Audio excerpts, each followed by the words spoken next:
Welcome to Diet.com video. I'm Sarah Dussault, and today I'm with fitness expert Stephen Cabral, and today Stephen's going to show all of us an advanced ab workout. 2 moves. So Stephen, what makes this more advanced than our typical ab workout? So we're going to add a little instability to the workout. So what we're going to do is have you put your feet on the ball for a bridge. So everyone out there probably has done some sort of a bridge before. We're going to make it much more advanced today. And then we're going to also finish that with an abs move that stretches you to a much greater degree while having you balance on the ball. So again, we're going to show you levels to work up to this as well, so really anybody can aspire to these exercises, but of course we've shown many other videos that helps lead to this level. Awesome, let's get started. All right, so the first thing we're going to have Sarah do is put both of her feet, let's have you extend them first so we can show people how to get into this move. I like people to put their feet about 3-4 inches apart and pretty much right in the middle of the ball. So the next thing we'll have Sarah do is roll the ball into your glutes. And now place your feet flat on the ball. That's perfect. So if you start with your feet halfway in the ball and you roll in so that your feet are flat, you're going to feel pretty stable. Now put your hands a little further away from your body. This is going to add stability. The other thing you want to do is you can actually put a towel or a ball between your knees when you get even more advanced, and that's going to make it even more challenging for your lower back and for your glutes. We don't need to go there quite yet. So what I'm going to have you do now is squeeze your glutes off the ground without letting this ball move. So your goal is to kind of keep this ball really steady. Don't let it move at all. Squeeze your glutes as high as you can. That's your goal, is to get your hips so high that you can't see your knees when you look to your knees. Okay, now decelerate your glutes down to the ground, but don't touch. And then right back up. Good. Right like that. And the whole time, Sarah's working to keep this ball really still. Breathe out on the way up. And then when you inhale, stay strong. And believe me, today you're working your obliques with both of these exercises. So I didn't add in a third exercise today because your obliques are getting a ton of work, keeping you from basically rotating. So anti-rotation also works your obliques as well. So Sarah's goal here is to hit about 15 repetitions. It doesn't matter how long it takes you to do those 15 repetitions, but I do want you to hold at the top, squeeze your glutes, stabilize, and then decelerate slowly.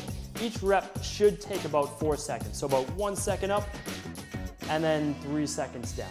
Or you can think about this, a half a second up, a full second pause, and then about 2-3 seconds on the way down. That keeps everything stable and really engages your glutes. So if we want to take this to an advanced level, I would have Sarah put her arms across her chest. Now, if someone's spotting you at home, of course, you can have them hold the ball for a second, keep the ball pulled in, and then squeeze up.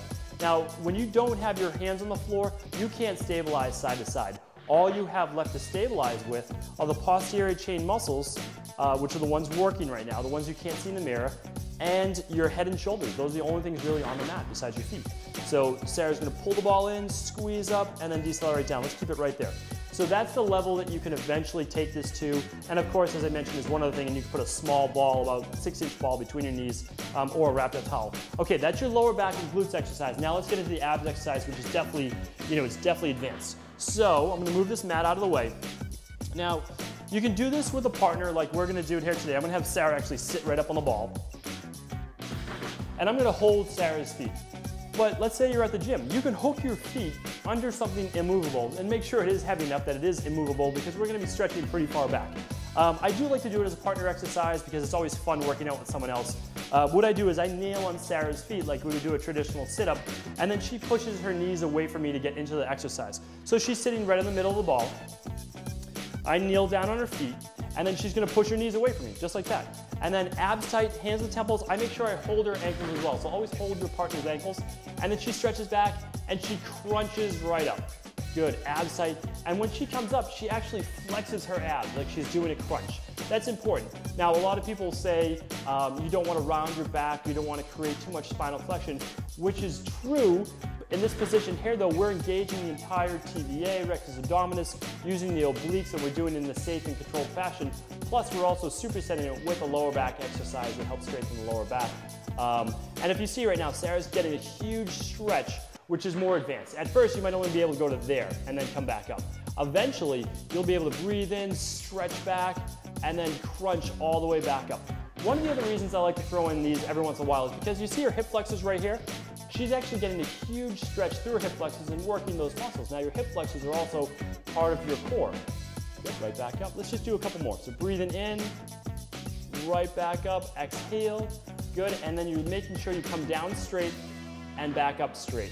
Good. So again, you might not be able to get that deep right away, and that's okay. Try to go back 6 inches, 12 inches, and get better and better at them.